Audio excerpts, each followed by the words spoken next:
1969, just as we got married, and all we could afford really was a small house in North Fitzroy.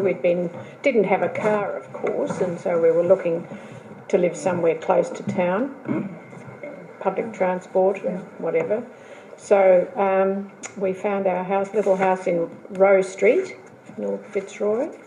So there, 1969. Then in 1976, we moved to Gore Street, the block between Gertrude and Victoria Parade, because by that time we were about to have number 3. So in those days, people didn't build up on their little terrace houses, of course. First week we were there, I sort of got home one afternoon and had to step over, a gentleman who'd sort of gone to sleep near the front door in the sun. He then just sort of moved. There was sort of no problem. But after we fixed the front gate, never happened again. And on one side we had an old Australian family. I'm sure they're still, Jack and Ivy, really fabulous neighbours. I remember once we went away and, they'd sort of look out and look after the place if we weren't there, and they couldn't understand why the front door was left open. So we'd obviously gone off and forgotten to, shut the front door. So Jack and Ivy were there, and they had four kids. The youngest one, then she used to babysit for us. The planning stuff on the one hand, which was sort of the Fitzroy Residents Association a bit, but that was all a bit powerless in a way, although people had done the Fitzroy Residents Association, the Carlton Association, the North Melbourne Association, and some other people had formed a group called the Committee of Urban Action as well, and there were a number of publications and things that were written, things like Parking Blight, and was one of the things, pointing out that you had school yards around inner Melbourne that were filled up with teachers' cars parked in them, that rather than being used. And so people were interested in those sort of issues, but almost in parallel, people were interested in politics. And the Fitzroy Council was controlled by the ALP. We joined, when we came, because we'd come a little after the Pullens and a little after the Howes, not by very much, but sort of a couple of years almost. They were active, or I don't know whether you could say active, because you couldn't get anything much done in the branch. And we used to meet in those days in the Rotunda in the Edinburgh Gardens. And a bit bigger than a plum box, but but not much, not all that much bigger. So there'd only be, I guess you'd have 15 or 20 people at a meeting at the most. But when the elections come, and I have the impression, of the elections coming and people appearing out of the fog he had never seen before and would never see again, who would simply come in and vote and go. And a lot of them, it would have been council employees and others. And then I became the mayor, I think, in 1974. So I'd got on the council in 72, I imagine, declaring war on the Housing Commission, really. By then,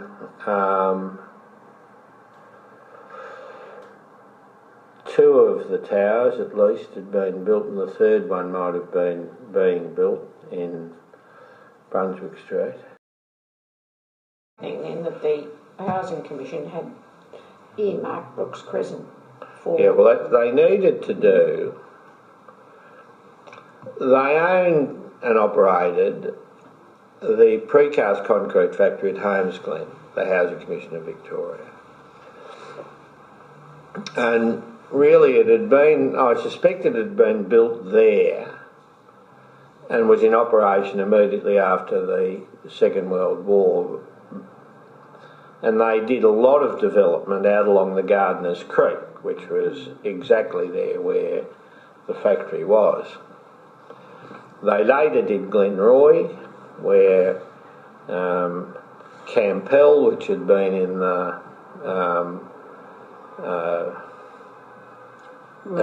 in Royal Park, sort of, at the Flemington side of Royal Park, that shifted out to Glenroy and they built there. And they needed more than 20 acres urban clearance a year to build, for the economics of building, of keeping Holmes Glen going and so on.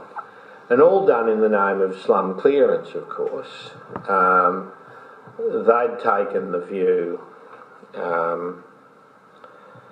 that almost anything was better than the sort of conditions that they thought people were forced to live in. And they were partly right in a way. I mean, a lot of the buildings were very bad, but they used to put notices on houses. I forget what they were called now. Repair orders, I suppose they were called, or they could condemned orders, and people, you know, there were a lot of absentee landholders in this part of Fitzroy. A lot of the time they were people who had inherited stuff within the family and had no necessarily any connection with it. So you had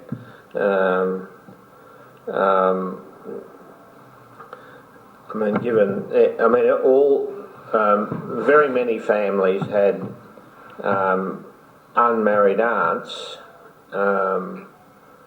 largely a product of the First World War. You know, so many young men were killed. A lot of women didn't get the opportunity to marry, and they had often inherited these properties. I mean, they were properties which had sold in the 50s and early 60s for a few £100. I mean, they weren't the property value of them, so people hung on to them so that sort of they got some rent out of them, but they didn't ever spend any money on them. But the Housing Commission took a view that you could serve a notice on the basis that a house had an external toilet. I mean, they didn't, you know, which wasn't something that most people would have worried about much. And so that area in Brunswick Street had been called the Narrows because they were all little streets, but they were communities, and there were a lot of people who'd been in trouble with the police. But the families looked after one another, so that if Dad and one family went to jail, the other family sort of looked after them. People who communicated with one another by being able to talk across the street. You know, they're just little narrow streets. But we thought block clearance wasn't the way to go. You know, that you must be able to preserve these houses, and we demonstrated by looking at a number of little individual houses that they tried to condemn. If people spent a bit of money on them, they were perfectly good houses for people to live in. And we got into Brookes Crescent, and that was, I suppose, the work we're doing in Brookes Crescent in a way was Fitzroy Residents Association type work rather than directly council. And then they came in one Saturday and demolished a whole lot of the houses that they owned as a means of, they would never admit it, but it was really designed to put pressure on the people who were the lead. Just turned it into a, you know, as though you were living in London in 1944. You know, it's like a bomb site. But people still hung in there. And because the hardcore people the people in charge of the Housing Commission were committed to high rise being the solution, and committed to the maintaining of keeping Homestead going and everything else, even though we were able to demonstrate by then that of course it was an amazingly expensive way of constructing the high rise flats here are just enormously expensive. I mean, it's a separate, excluding land cost. I mean, a 3-bedroom unit, of which there are some, would then cost $30,000, and we're talking about the early 70s. It's a huge amount of money, and you could have spent it much better doing urban renewal. You wouldn't have got as much accommodation. A man called Ashman was the acting chairman of the Housing Commission, and eventually he said, under a bit of attack from Kay, he said, all right, if you want me to say it, I'll say it. Brookes Crescent stopped high rise in Victoria.